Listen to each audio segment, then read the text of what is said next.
Tudo bem, Marcela? Como é que você está? Feliz Ano Novo. A gente não se falou ainda em 2022. O mesmo desejo ao Zupac, ao Birner e ao nosso fã de esportes. Estou ao vivo nesse Sport Center para falar num primeiro momento não só do Soteldo, né? Surgiu agora o assunto Douglas Costa, que a gente já tinha dado uma adiantada antes do período de Natal. Vamos lá, vou começar com a sua pergunta, né? O Soteldo, São Paulo ainda está tentando trazê-lo, mas sabe que as dificuldades continuam imensas, mesmo numa tentativa com uma nova proposta. Agora o São Paulo vai buscar o empréstimo do atleta por uma temporada, com uma possibilidade, ao término do empréstimo, de adquirir 50% dos direitos econômicos que pertencem ao Toronto. Acontece que tudo esbarra, e sempre isso acontece no São Paulo nos últimos anos, na questão financeira. O empréstimo já seria complicado pelo salário do Soteldo. O Soteldo teria que abrir mão de muito do que ele ganha atualmente no futebol da América do Norte para poder jogar no São Paulo.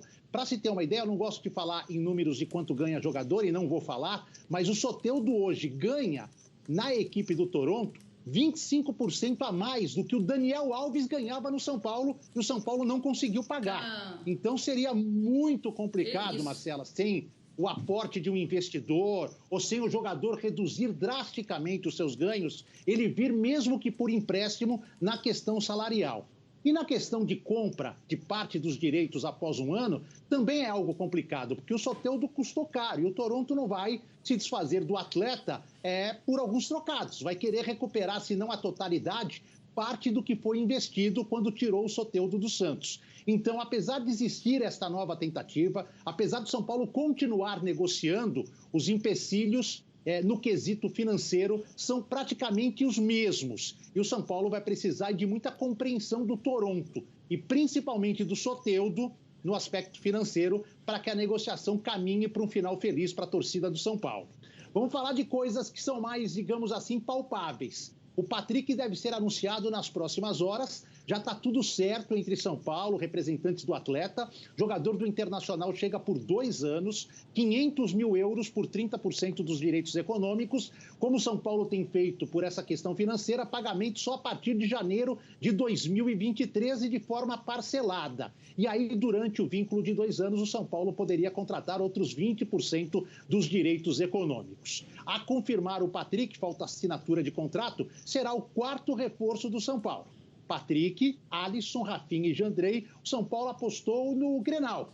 Em times que até não fizeram boa campanha no Brasileirão, o Grêmio caiu, o Internacional ficou ali no mesmo patamar do São Paulo na Copa Sul-Americana, mas é nessas duas equipes que o São Paulo está procurando os seus principais negócios. E o Rogério Ceni ainda quer um zagueiro, de preferência que atue pelo lado esquerdo, mas não é uma prioridade jogar pelo lado esquerdo, é só uma preferência. São Paulo já conversou com o Canu 2 vezes, não deu certo, consultou o Atlanta United sobre o Alan Franco, também a coisa não caminhou, então está procurando alguém no mercado. Como é alguém para ser reserva, a dupla titular no início do ano deve ser Arboleda e Miranda, então talvez o São Paulo vá para um custo-benefício um pouquinho menor, um investimento menor, dando oportunidade aí, talvez alguma jovem revelação do futebol brasileiro, ou procurando um zagueiro que não vem com um alto salário. E esse cara de frente, Marcela, esse atacante rápido, fica essa questão do Soteldo. Se não der com o Soteldo, outro nome deve ser procurado. E agora há pouco o São Paulo oficializou a desistência do Douglas Costa, que era algo já muito nítido antes do Natal. A negociação não caminhou, dependia de um investidor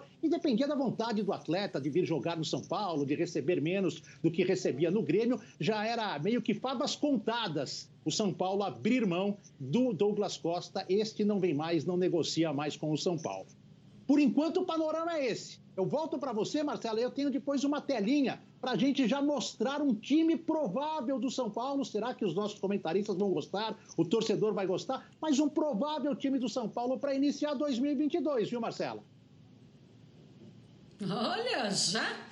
Tá certo, então. Então segura aí, tá, Edu Afonso? Eu quero mostrar uma tela mostrando os números do Soteldo jogando lá no Canadá, pra gente ver se vale a pena mesmo todo esse investimento do São Paulo. Então solta a tela para mostrar aí para os fãs de esportes. 24 jogos, participação direta em gols 13, 3 gols, 10 assistências, olha, muita assistência. 133 minutagem para participação e um gol, drible certo, 71. Tá aí o ranking dele no time, em jogos ele está em 8º, mas ele vai muito bem em assistências, em gols, em participação direta em gols. Participação de 62% dos gols que saíram enquanto ele estava em campo. É sim um jogador que faz muitos gols, é um jogador muito rápido, mas é um jogador muito caro, Birner. Vale a pena? Olha, eu acho que o São Paulo, é lógico que tecnicamente o Soteldo agregaria ao elenco do São Paulo. O São Paulo precisa de um jogador de velocidade pelo lado, um jogador que desequilibre, que faça gols, dê assistências, um jogador com o perfil do Soteldo ou com o perfil do Douglas Costa, não o Douglas Costa em si, porque ele se machuca muito e criou muitos problemas no Grêmio. Então precisa de um jogador que são diferentes, Soteldo e Douglas Costa, mas um jogador que atue pelos lados e que faça a diferença. Mas o que o São Paulo precisa mesmo é de diretoria, né? Uma diretoria diferente, uma gestão diferente, né? O nível da cartolagem do São Paulo é péssimo. Eu acho que é o pior nível de cartolas que tem entre os principais clubes do futebol brasileiro, né? A gente poderia enumerar várias coisas, mas eu não vou fazer uma lista, porque eu teria que fazer uma lista telefônica, uma bíblia aqui, de tão grande que seria, dos problemas já causados por essa gestão em tão pouco tempo, né? Esticando alguns problemas da gestão anterior, repetindo alguns e fazendo outros. Então, acho que o São Paulo até pode montar um bom time por uma temporada, pode até conseguir melhorar os seus resultados, porque se piorar vai para a segunda divisão, né? Não dá para ser pior do que ano passado.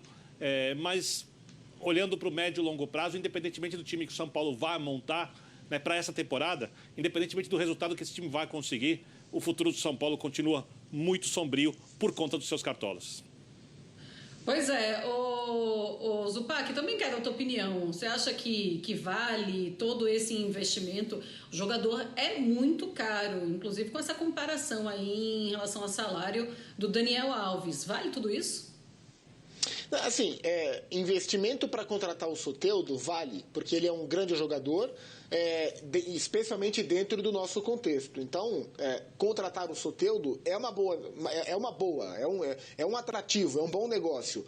A questão é, você pode fazer esse negócio? E aí a resposta é não, o São Paulo não pode fazer esse negócio. Então o problema não é o Soteldo, o problema é o São Paulo. O São Paulo hoje não é um clube apto a fazer um investimento de compra de direitos do Soteldo, ou tentar um empréstimo para tentar viabilizar um salário, lembrando tudo que o São Paulo não conseguiu exercer de cumprimento de contrato, de cumprimento de acordo em relação ao Daniel Alves, né? Então acho que existe aí uma discordância, algo entre expectativa e realidade. A expectativa é querer o Soteldo, a realidade é não poder contratar o Soteldo, né? E tentar encontrar alguma manobra para tornar isso viável, né? E é claro que um cara com o talento dele agregaria no time do São Paulo, como agregaria em quase todos os clubes brasileiros. Talvez só no Flamengo o Soteldo não seria titular atualmente. E é claro que o São Paulo seria melhor com ele, como será melhor com o Patrick, talvez seja melhor com o Rafinha e tal. Mas mais importante do que ficar contratando é o São Paulo conseguir entender em que momentos ele perdeu a mão na última temporada, né? E isso vai desde os problemas diretivos, até os problemas estruturais, até os problemas de comissão técnica, de todas elas, da comissão do Rogério e da comissão do Hernan Crespo, ao próprio rendimento dos jogadores. Então, entender como trabalhar melhor é até mais importante do que saber quantos jogadores do nível do Soteldo do São Paulo vai trabalhar. A solução está muitas vezes mais dentro do que fora, embora seja muito mais fácil ficar olhando para fora e procurando fora, porque é onde o torcedor costuma olhar, mas o dirigente tem que olhar mais para dentro, e acho que é isso que falta ao São Paulo. Pois é, o torcedor está ali naquela busca, né? Olhando e tentando encontrar a sua solução em reforços. Volta aqui, então, Eduardo Afonso. Mostra pra gente esse time do São Paulo que deve começar, então, o estadual. Como é que começa o São Paulo? Vem forte? Vem tentando o bi?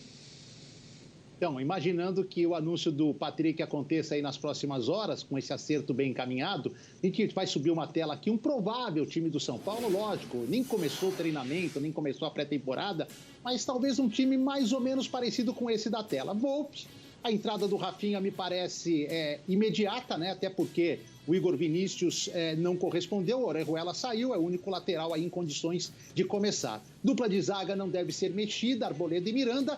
E até por essa saída do Lisieiro, que deve ser anunciado pelo Inter, e o Rogério tinha planos para ele na lateral esquerda, o Reinaldo deve continuar no primeiro momento. Tem o garoto Wellington ali ainda sendo lapidado para tomar conta desta posição.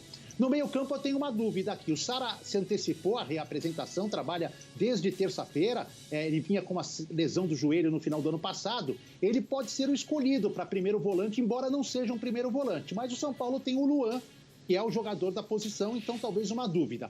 Os reforços, Alisson e Patrick, não chegam para banco, chegam para jogar. E o Luciano pode jogar um pouquinho mais recuado, com Rigoni e Caleri na frente.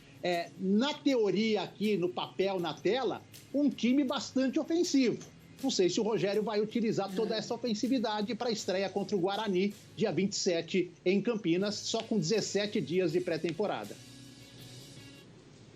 Na teoria tá lindo. Vamos ver o que é que faz na prática esse time. Eduardo Afonso, obrigada, viu? Muito obrigada pelas informações.